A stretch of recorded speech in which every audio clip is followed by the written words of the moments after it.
Welcome to GK solution. இன்றைய வீடியோவில் SMT component அதோட நம்பர் தெரியல, அதோட கோட் மட்டும்தான் நமக்கு தெரியும்னா எப்படி அதை வந்து கண்டுபிடிக்கிறது, அதுக்கு ஈக்குவலண்ட் காம்பனண்ட் எப்படி நம்ம வந்து செலக்ட் பண்ணுவதுங்கிறத பற்றி தான் பார்க்க போகிறோம். இதில் நீங்கள் பார்த்தீங்கன்னா இதில் எஸ்எம்டி ஐசி, இது நம்ம போன வீடியோவில் கூட பார்த்தோம். இது வந்து ஒரு PWM கண்ட்ரோலர் 6 பின் உள்ள ஒரு மினியேச்சர் ஐசி. ஓகேங்களா? இதில் வந்து பார்த்தீங்கன்னா நான் இப்போ கொஞ்ச நேரம் மைக்ரோஸ்கோப்பில் காமிக்கிறேன், ஏன்னா இதில் கிளியராக நம்பர் தெரியல. ஸோ மைக்ரோஸ்கோப்பில் பார்க்கையில் இதோட நம்பர் நமக்கு வந்து ஒரு கோடு மாதிரி தான் தெரியுது, ஐசியோட நம்பர் இல்லை. ஆனால் அந்த கோடை வந்து நீங்கள் நெட்டில் சர்ச் பண்ணீங்கன்னா டேட்டா ஷீட்டில் கிடைக்காது. ஸோ அப்போ டேட்டா ஷீட் கிடைக்கலன்னா உங்களுக்கு இதை வெறும் சர்க்கியூட்டை வச்சுட்டு கெஸ் தான் பண்ண முடியும், உங்களால் கரெக்டாக ஒரு முடிவு பண்ண முடியாது. சப்போஸ் இந்த ஐசி கிடைக்கலன்னா நீங்கள் வேறு ஐசி வேணும் ஈக்குவலன்ட் போடணும்னா உங்களுக்கு கண்டிப்பாக டேட்டா ஷீட் தேவை. அப்போ எப்படி இந்த வீடியோவில் நம்ம என்ன பார்க்க போறோம்னா எப்படி இந்த மாதிரி கோடு கொடுக்கறத எப்படி டேட்டா ஷீட்டில் நம்ம டவுன்லோட் பண்ணுறது அப்படிங்கிறத பார்க்க போகிறோம். இப்போ நம்ம என்ன செய்யலாம்னா நான் மைக்ரோஸ்கோப்பில் செட் பண்ணிவிட்டு உங்களுக்கு காமிக்கிறேன். அது வந்து அந்த நம்பர் என்னங்கிறத நோட் பண்ணிக்கலாம். அதுக்கப்புறம் நான் நெட்டில் எங்கே நீங்கள் சர்ச் பண்ணீங்கன்னா இது கிடைக்குங்கிறத பார்க்கலாம். இப்போ இந்த ஐசி வந்து நம்ம தெரியல, மைக்ரோஸ்கோப்பில் பார்க்கலாம். மைக்ரோஸ்கோப்பில் நம்ம செட் பண்ணி வச்சிருக்கிறோம். பாருங்க, மைக்ரோஸ்கோப்பில் பார்க்கல எப்படி இருக்குன்னு பார்க்கலாம். U1 இப்போ கரெக்டாக தெரியுதுன்னு நினைக்கிறேன். என்ன போட்டிருக்குன்னா DP81 அப்படின்னு போட்டிருக்கு. டிபி தான் முக்கியங்க. அந்த டிபிங்கிறத நீங்கள் புரிஞ்சுக்கணும். அந்த DP81 8G10 DP81 8G10 ஞாபகம் வச்சுங்க. இப்போ நம்ம வந்து நெட்டில் பார்க்கலாம்.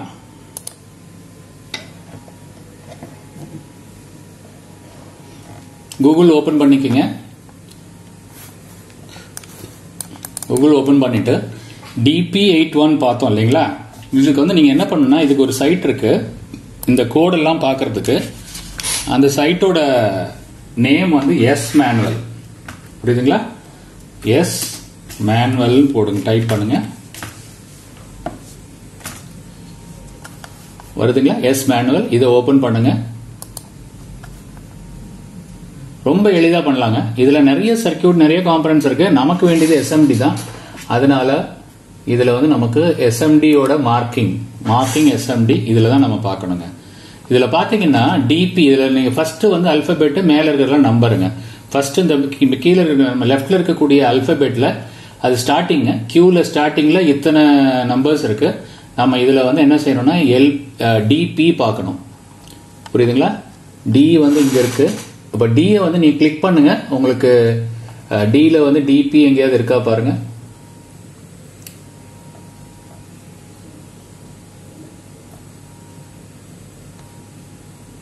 இங்க இருக்கு பாருங்க. டிபி கிளிக் பண்ணிட்டேன். டிபி கிளிக் பண்ணோம்னா டிபியில் இருக்கக்கூடிய எல்லா காம்பனண்ட்டுமே வருது. நம்ம ஒரு காம்பனண்டே கிட்ட போனோம்னா நமக்கு தெரியும். நமக்கு நல்லா தெரியும் ஒரு 6 பின் கொண்ட ஐசி அது. அதனால நமக்கு இதெல்லாம் கிடையாது.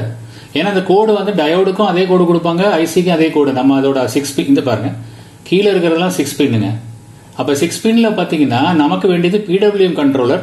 இது பாத்தீங்கன்னா டிரான்சிஸ்டர். அப்போ 6 பின் கொண்ட டிரான்சிஸ்டர் கூட வருது. இது பாருங்க, இது 5 பின்னு, அதனால இது இருக்காது கண்டிப்பா. ஸோ இப்போ இங்கே தான் டிபிக்கு அப்புறம் ஏதோ நம்பர் வரலாம் அப்படிங்கிறதுக்காக போட்டிருக்காங்க. ஸோ இப்போ நம்ம என்ன செய்யலாம்னா இந்த டிபியோட இது பாருங்க கிட்டத்தட்ட நமக்கு சேமா இருக்கு. அதுல இருக்கக்கூடிய நேம் கூட PWM கண்ட்ரோலர்னு போட்டிருக்காங்க. அப்ப இதுதான் இந்த ஐசிங்க. பாருங்க, ரொம்ப எளிதாக நம்ம பார்த்துட்டோம். இதை போல நீங்களும் ட்ரை பண்ணி பாருங்க. கண்டிப்பா நீங்க வந்து அந்த கோடை வச்சு, அது கப்பாசிட்டராகவும் இருக்கலாம், டிரான்சிஸ்டராகவும் இருக்கலாம். நான் போன தடவை சொன்னது மாதிரி கப்பாசிட்டரா இருந்தா அதோட அளவை வச்சு கண்டுபிடிக்கணும். அதுவும் நம்ம ஒரு வீடியோல நம்ம பார்க்கலாம். இப்போ நம்ம இதை டவுன்லோட் பண்ணி பார்க்கலாமா? டவுன்லோட் பண்ணியாச்சு. பாருங்க, இதோட நம்பர் பாத்தீங்களா வேற இருக்கு, R7731A. இதுவும் அதுக்கு மேட்ச் ஆகுங்க. நீங்க கீழே நீங்க பாத்தீங்கன்னா உங்களுக்கு தெரியும். பாருங்க, பாத்தீங்களா? இதுல 2 டைப் ஐசி வருது. இந்த ஐசி டிப்னு சொல்றது, டிப் 8. இது SOT, இதுதான் சர்ஃபேஸ் மவுண்ட் ஐசி. ஸோ இப்போ இது வந்து எப்படின்னா நீங்க பின் த்ரூ ஹோல்ல கொடுக்கறது. ஸோ இப்போ இந்த ஐசி தான் நம்ம இப்ப பார்த்தோம், 6 பின் கொண்ட ஐசி. இப்போ இதுல பாருங்க,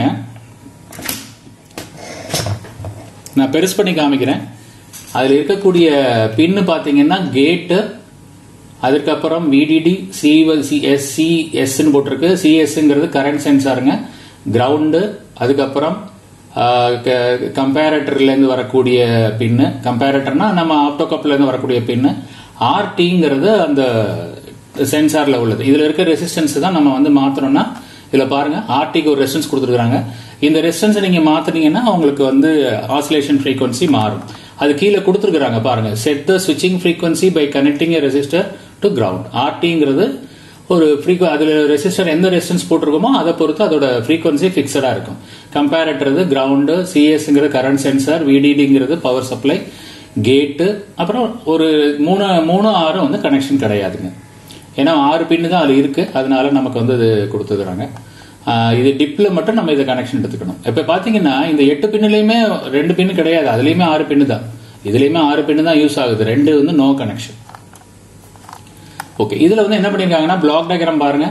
விடிடி கொடுத்துருக்காங்க, ஆர்டி கொடுத்துருக்காங்க ஆசிலேட்டருக்காக செட் பண்றதுக்கு, கேட்டுக்கு போற லைனுங்க அது, கிரவுண்ட் கொடுத்துருக்காங்க, கம்பேரட்டர் வழியா ஆப்டோ கப்பல்ல இருந்து வரக்கூடிய வோல்டேஜை கம்பேர் பண்றதுக்காக, கரண்ட்டுக்கு கம்பேர் பண்றதுக்கு கரண்ட் சென்சார்ல கொடுத்துருக்கோம். ஸோ இப்போ இந்த மாதிரி தான் நமக்கு வந்து இதோட ஃபங்க்ஷன் பிளாக் டயக்ராம் இருக்கு. இதுல நீங்க ட்ரேஸ் பண்ணுவதற்கு முன்னாடி இதுல சாம்பிளுக்கு ஒரு சர்க்கியூட் கொடுத்துருப்பாங்க. இந்த சர்க்கியூட்டை நீங்க மனசுல கொஞ்சம் வச்சுக்கணும். அப்பதான் நமக்கு வந்து இது எதுக்காகன்னா நம்ம இதே பார்த்து வரைய போறது இல்ல, ஆனா இது எங்கெங்கெல்லாம் அந்த பாகங்களை நம்ம வைக்கலாம் பேப்பர்ல அப்படின்னா அது ஈஸியா இருக்கும் வரையறது. நம்ம ஏதோ ஒரு கார்னர்ல இருந்து ஆரம்பிச்சிட்டோம்னா நம்ம கம்ப்ளீட் பண்ண முடியாது படத்தை. நான் இதை வந்து உங்களுக்கு டிராயிங்கை நான் ஃபுல் அண்ட் ஃபுல் ஸ்டார்டிங்ல இருந்து எண்டு வர மேனுவலாவே உங்களுக்கு வரைஞ்சு காமிக்கிறேன். அப்பனா உங்களுக்கு புரியும். ஒரு டிராயிங்கை வந்து ட்ரேஸ் பண்ணது மட்டும் இல்லை, அதை வரைகிறதும் ரொம்ப முக்கியம். இல்லைன்னா உங்களுக்கே புரியாது எங்க இருந்து எதில் கனெக்ஷன் கொடுத்தீங்கன்னு தெரியாது. ஓகேங்களா? ஸோ இப்போ இதுல வந்து இந்த ஐசியில் இருக்கக்கூடிய பின்னும் நம்மகிட்ட இருக்கக்கூடிய பின்னும் ரெண்டும் ஒரே மாதிரி இருக்கான்னு பார்க்கலாமா? அது பார்த்தீங்கன்னா உங்களுக்கு கொஞ்சம் இன்னும் கொஞ்சம் ஐடியா கிடைக்கும். நம்ம பார்த்த ஐசியும் இந்த போர்டில் இருக்கிற ஐசியும் ஒரே ஐசி தான் அப்படிங்கிறதுக்கு ஒரு ஐடியா கிடைக்கும். இப்ப கேமரால செட் பண்ணியாச்சு. இப்ப அந்த ஐசியில நம்ம பார்த்த பின்னும் அதுவும் சரியா இருக்காங்கிறத நம்ம பார்க்கலாம். நம்ம பிக்சர் என்ன கூட கொஞ்சம் தள்ளி வச்சுக்கிறேன், கொஞ்சம் சின்னது பண்ணிக்கிறேன், கொஞ்சம் ஈஸியா இருக்கும். ஏன்னா டேட்டா ஷீட்ல இருந்தும் நம்ம பார்க்கலாம். புரியுதுங்களா? இதுல பாருங்க, ஃபர்ஸ்ட் பின்னு கேட்டு. ஸோ இப்போ இதுல வந்து அந்த நம்ம ஆக்சுவலா தலைகீழா வச்சிருக்கிறோம்.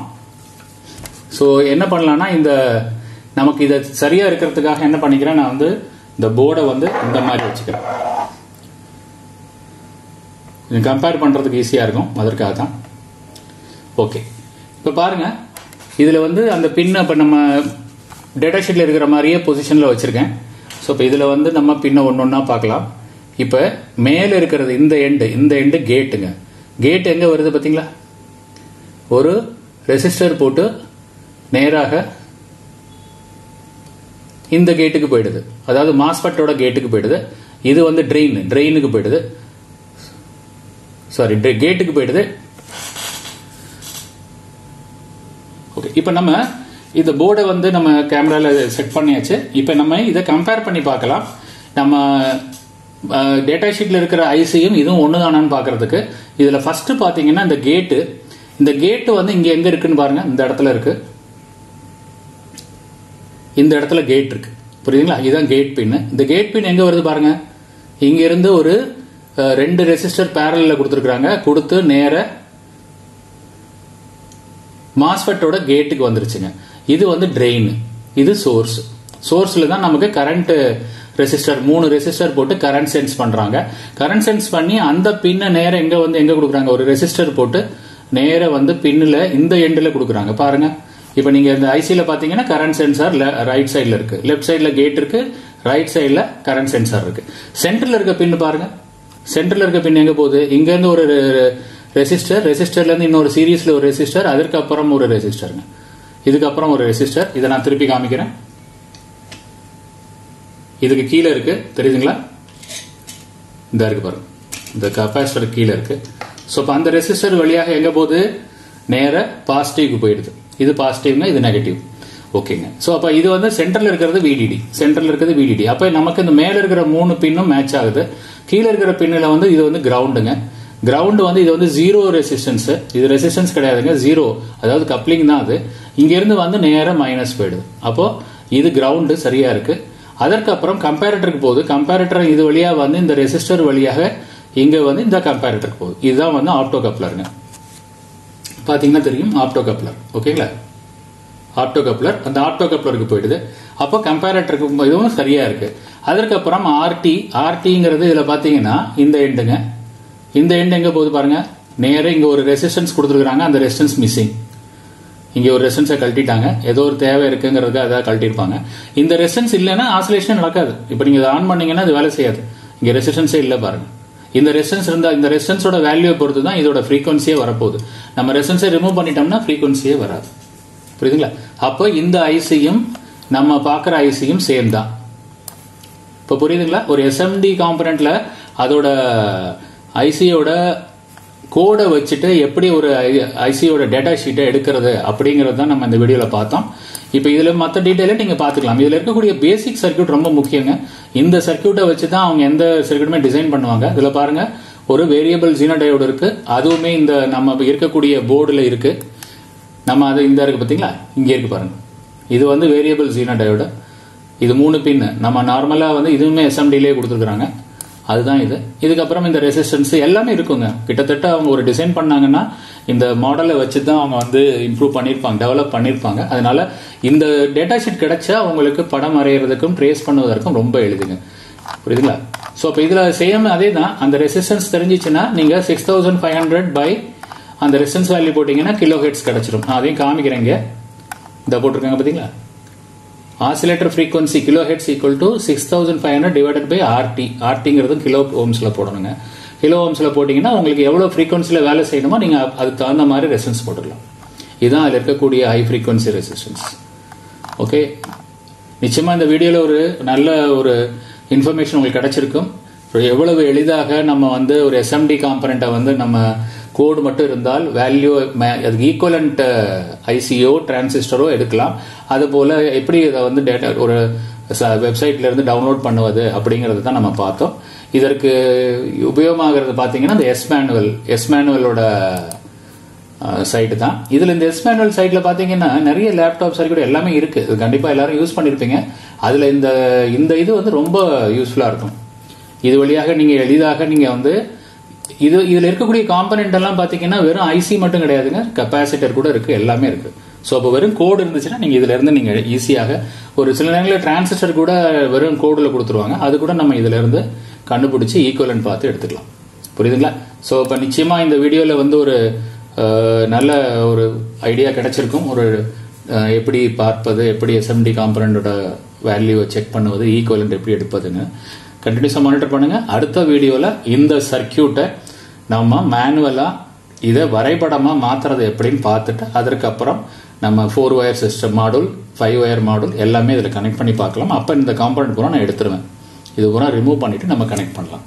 ஓகேங்களா? கண்டினியூஸா மானிட்டர் பண்ணுங்க. அடுத்த வீடியோவில் சந்திக்கலாம் நண்பர்களே. தேங்க்ஸ் ஃபார் வாட்சிங்.